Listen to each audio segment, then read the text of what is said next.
Hello friends, আমি সুজন সরকার pharmacist আর আপনারা দেখছেন all Pharma solution YouTube channel.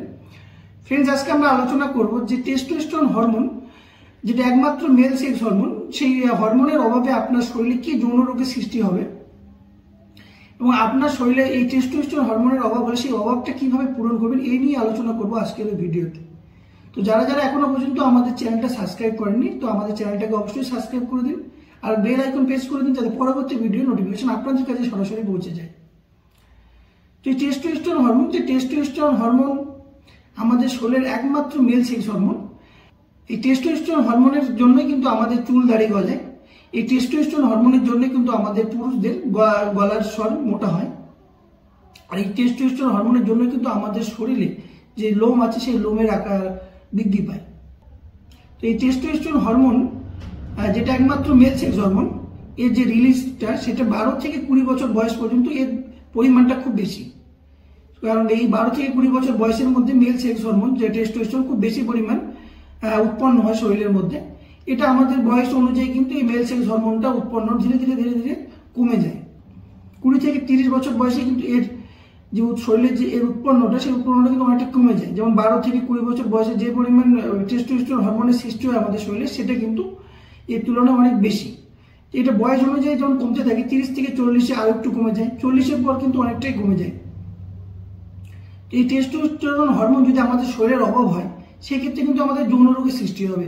যে যৌন রোগগুলি হলো, যেমন আপনি সহবাসের ক্ষেত্রে আপনার মনোযোগ দিতে পারবেন না, কিংবা আপনার একটা শরীরে একটা সবসময় একটা স্ট্রেস কাজ করবে, আপনার মাথা ঝিমঝিম করবে, আপনি কোনো কাজে মনোযোগ দিতে পারবেন না। এছাড়াও আপনি যখন সহবাস করতে যাবেন তখন কিন্তু আপনার লিঙ্গ পুরোপুরিভাবে উত্থিত হবে না, কিন্তু আপনার লিঙ্গ শক্ত হবে না, কিংবা আপনার দ্রুত বীর্যপাত পর্যন্ত হতে পারে। তো এই সমস্ত সমস্যাগুলি আপনার দেখা দেবে যদি আপনার শরীরে টেস্টোস্টেরন হরমোনের অভাব হয়। এই টেস্টোস্টেরন হরমোন আপনার শরীরে কিভাবে কমে গেল, এই জিনিসটা জানার জন্য আপনাকে ব্লাড টেস্ট করতে হবে। আপনি ব্লাড টেস্টের মাধ্যমে কিন্তু আপনার টেস্টোস্টেরন হরমোন যে আপনার শরীরে কমে গেছে সেটা আপনি বুঝতে পারবেন। তবে আমাদের শরীরে প্রত্যেকে টেস্টোস্টেরন হরমোনের মাত্রাটা আমাদের প্রয়োজনের তুলনায় অনেকটা বেশি থাকে। তবে যদিও এই টেস্টোস্টেরন হরমোনেরটা কোনো পুরুষের ক্ষেত্রে কমে যায়, সেক্ষেত্রে কিন্তু আপনার হেয়ার লস হবে, আপনার চুল পড়ে যাবে, আর আপনার কোনো কাজে কিন্তু মনোযোগ আপনি দিতে পারবেন না, আর সবসময় একটা ঘুম ভাব থাকবে, আর আপনার স্তনের সাইজ কিন্তু বেড়ে যাবে। প্রত্যেক পুরুষের ক্ষেত্রে স্তনের সাইজ বেড়ে যাবে, কারণ আমাদের শরীরে যে ইস্ট্রোজেন আর টেস্টোস্টেরন হরমোন আছে, সেই হরমোনের কিন্তু একটা ডিসব্যালেন্স হয়ে যাবে, যার কারণে কিন্তু আমাদের ব্রেস্ট কিংবা স্তন্য সেটা কিন্তু আকারে বৃদ্ধি পাবে। এবার আমরা আলোচনা করবো যে কি কি পদ্ধতির মাধ্যমে বা কোন খাবারের মাধ্যমে আপনি আপনার শরীরে টেস্টোস্টেরন হরমোনের মাত্রাটা ইনক্রিজ করতে পারবেন। আপনি যদি পুশ আপ করেন, সেক্ষেত্রেও কিন্তু আপনি আপনার শরীরে যে টেস্টোস্টেরনের মাত্রা, সেই মাত্রাটা ইনক্রিজ করতে পারবেন। পুশ আপ 15 থেকে 20 বার যদি আপনি পুশ আপ করেন রেগুলারলি, সপ্তাহে 4 বার, এর বেশি আপনি করবেন না, কিন্তু এতে আপনার ক্ষতি হতে পারে। এছাড়াও কিছু খাবার আছে, যেই খাবারগুলোর মাধ্যমে আপনি আপনার টেস্টোস্টেরন হরমোনের মাত্রাটা ইনক্রিজ করতে পারবেন। যেমন আপনি যদি মধু খান, মধু যদি আপনি রেগুলারলি খান, পিওর মধু, সেই মধুটা যদি আপনি রেগুলার খান, সেক্ষেত্রে কিন্তু আপনার টেস্টোস্টেরন হরমোনের মাত্রা বৃদ্ধি পাবে। আপনার শারীরিক সম্পর্ক করার আধা ঘন্টা আগে যদি আপনি 1 থেকে 2 চামচ পরিমাণ মধু খান, সেই মধুটা কিন্তু আপনার শরীরে টেস্টোস্টেরন হরমোনের মাত্রাটা বাড়িয়ে তুলবে। এছাড়াও যদি আপনি ক্যাবেজ, বাঁধাকপি খান, সেক্ষেত্রেও কিন্তু আপনার টেস্টোস্টেরন হরমোনের মাত্রাটা বৃদ্ধি পাবে। গার্লিক, কাঁচা রসুন যদি আপনি খান, সেক্ষেত্রে কিন্তু প্রচুর পরিমাণ টেস্টোস্টেরন হরমোনের বৃদ্ধি পাবে আপনার শরীরে। এছাড়া আপনাকে ফ্যাট জাতীয় খাবার খেতে হবে, কারণ ফ্যাট জাতীয় খাবারের মধ্যে প্রচুর পরিমাণ ভিটামিন আছে, যার কারণে আপনার টেস্টোস্টেরন হরমোনের মাত্রাটা বৃদ্ধি পায়। আপনি এই ক্ষেত্রে ডিম খেতে পারেন, যেমন মুরগির ডিম কিংবা হাঁসের ডিম কিংবা কোয়েল পাখির ডিম। এই ডিমের কুসুমের মধ্যে কিন্তু প্রচুর পরিমাণ ফ্যাট থাকে, যে ফ্যাটটা আপনার টেস্টোস্টেরন হরমোনের মাত্রাটাকে ইনক্রিজ করবে। এছাড়াও আপনি মাংস খেতে পারেন, তবে মাংস আপনি যতটুকু প্রয়োজন ততটুকু খাবেন, বেশি খাবেন না, কারণ এতে আপনার শরীরের পক্ষে অনেক ক্ষতি হতে পারে। এছাড়া আপনাকে কাঠবাদাম খেতে হবে।